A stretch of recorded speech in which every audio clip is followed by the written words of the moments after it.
Welcome to Influential Entrepreneurs, bringing you interviews with elite business leaders and experts, sharing tips and strategies for elevating your business to the next level. Here's your host, Mike Saunders. Hello and welcome to this episode of Influential Entrepreneurs. This is Mike Saunders, the Authority Positioning Coach. Today we have with us Erin, who's the founder and president of Suncoast Social Security Advisors, Consulting and Tax Services. Erin, welcome to the program. Thanks so much for having me today. I'm really excited to be here. You're welcome. And right before we started recording, we were talking about how you are right in Florida, Suncoast, and I'm right in Denver, and you're seeing sunshine, and I'm seeing 6 inches of snow falling. So it's interesting to see how different people are experiencing different things at the same moment in time. So let's jump right in. I want to get to know you and your company, what you do to serve your clients. So give us a little bit of your background and what your entrepreneurial journey has been like to this point.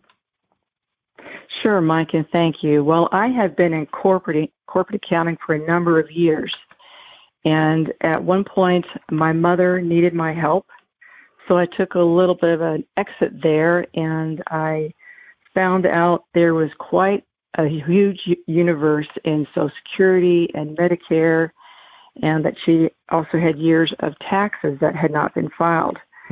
So that kind of projected me into becoming an enrolled agent before the IRS and also getting my Registered Social Security Analyst. And so what I do today is I help people take the mystery out of Social Security benefits planning.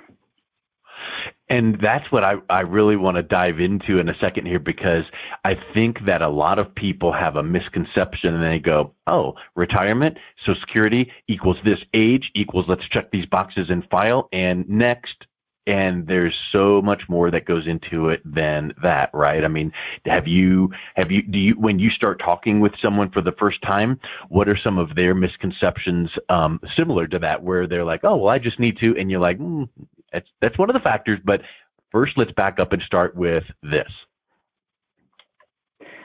What they need to understand is there's really two facets when you go to file. It's the timing, and then how do you file? Are you a spouse? Are you a survivor? All of these things play into the optimal claiming so that you can get the most out of your retirement dollars under Social Security.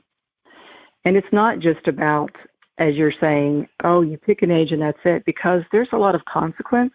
You can leave a lot of money on the table. When I work with folks, I say, so let's take your circumstances. Let's look at your work earnings history, your life expectancy. What are your plans? Do you plan to take your claiming benefits at full retirement age and work afterwards? Maybe you want to claim a few years early. How do all these scenarios impact your future? And that's what I can show them: earliest, latest, and somewhere in between.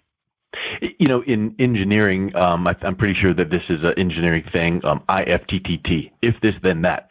So it sounds to me like when you're giving that scenario, it's like, if you do this right here, then here's what the result would be. And if you did that, then so let's talk through these. And it's like, if you go down this path, okay, that could be good. So here's some of the pros and cons. Well, you need to have someone that will guide you down through that path. And then that's where that mystery comes in, right? Because it is really not just do you want to do X, yes or no? Because there are so many factors. Like you said, are you filing as a spouse? And what about, are you going to file early? Is there a benefit to filing early? Is there a detriment? Well, the benefit could be, well, you start getting benefits sooner, but there could be a detriment. What are some of the detriments if you file early? Well, Mike, that's exactly it. And the other thing to consider too is there's more than the financial aspect. Yeah. There's also the personal aspect. So you can look at it from one side of the coin, here's the value in dollars. And the other side of the coin might be, well, you know, we've been, for instance, impacted by COVID. Generally, you want to wait as late as you can till age 70 because that's when you get the most benefits. But some people are just too nervous. In the case of a couple, maybe the secondary earner will file early at 62, that's going to bring some income into the home. But then the primary earner getting the most income, they'll wait until age 70.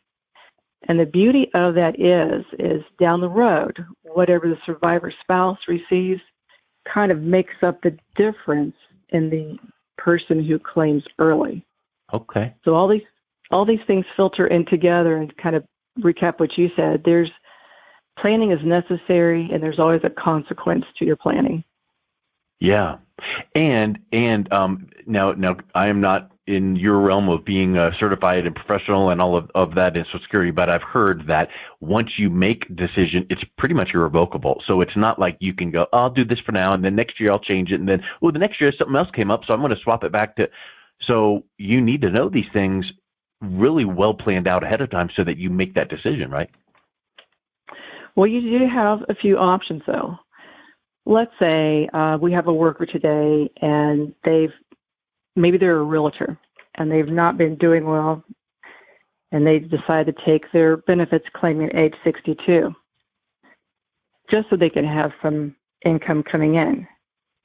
They can, later on, if their income starts to grow, by the time they reach full retirement age, they can suspend those benefits. So at that point in time, even though they took a little bit of a ding or a discount for filing early, and they start, say, at 67 to suspend the benefits they were receiving for when they start at 62, whatever that value is can then begin accruing 8% each year of those delayed retirement credits. Because that's one of the reasons that you would delay. You would delay from one age to the next because of the certain percent of increase in accrual over the years. But what you're saying is, in some cases, you got to do it the right way, but you can start taking some benefits and then stop and let it start accruing and then pick right back up. Yeah, they will begin from whatever level you are at full retirement age. That will begin accruing 8% increase. Excellent. Well, that's really good to know. And again, it's not something that you can just go, oh, you know what? I can just go to that new resource out there called Google, and I'm just going to do some searches, and I'll figure it all out, and I'm good to go on a Saturday afternoon. Well, there's a lot more that goes into it, and I'm sure that you would have some questions that you would ask someone that really dials in deep to what they are currently experiencing or want to achieve that would help you make some recommendations for them.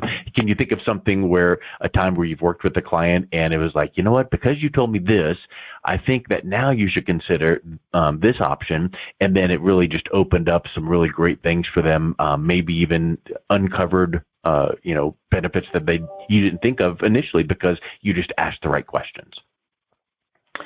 Oh, gosh. Several years ago, I had a friend who was divorced, and she was having a hard time trying to make income come in, and very difficult time for her. And I asked her, I said, well, tell me about your situation and where you stand with Social Security. It just happened that in her case, her husband was already filing. He had disability with Social Security. Because she had been married for more than 10 years, and divorced for more than 2, she could go ahead and file her spousal benefits and got quite a bit of increase in income coming into the home that way.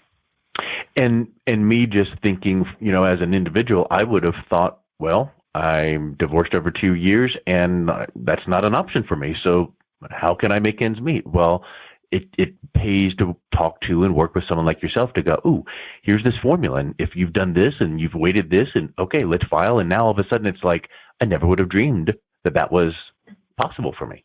That's really a great example. And the way I can help people too is when they call in, I give a 15 to 20 minute free consultation because I have to understand what their circumstances are to the extent that they will share with me and make sure that I can really add value to their circumstance.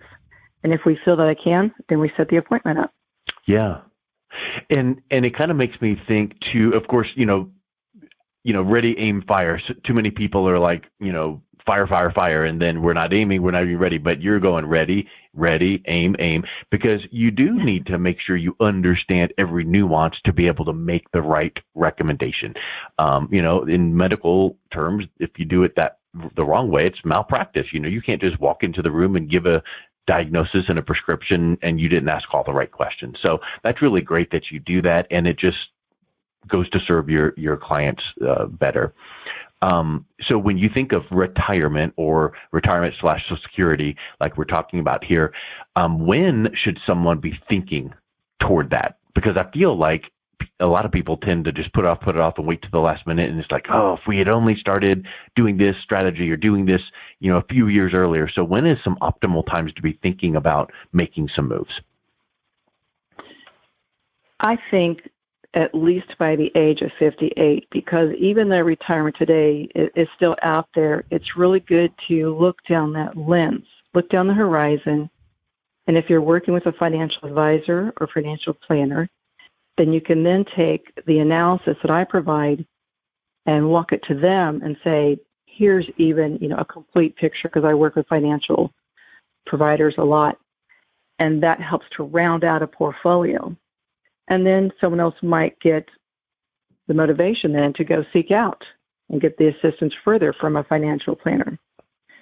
So yeah, as far as the age goes, that's a good point. Yeah, as far as the age goes, at 58, and sadly, there are going to be those of us who lose our spouse, and it's going to be untimely early.